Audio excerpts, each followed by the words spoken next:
everyone, welcome back to Sunny Life channel. Thank you so much guys for tuning in.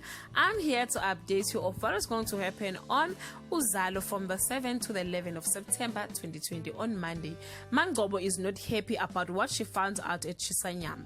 Mr. Mbatha cements his position at the church, and Sbu and Figile annoys everyone with their love. On Tuesday, Mangcobo's reputation catches up with her. Kabanga and Kapsile have a fight, and the boys plant a bed seat in Sbu's head. On Wednesday, Kuzi's reign of terror continues as he fires an employee.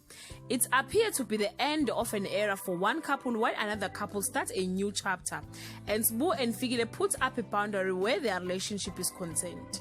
On Thursday, Nosipo compromises herself to care to help her mother out. Mr. Mbatha proved that he's got what it takes.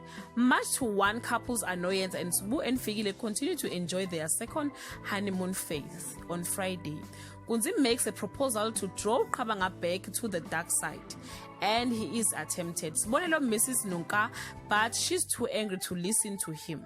Sbu struggles to assemble a team of his business, much to his frustration. Guys, this is all I have for today. You can leave your comment below and share your thoughts. If you want the full episode, I will leave the link on the comment section. Bye.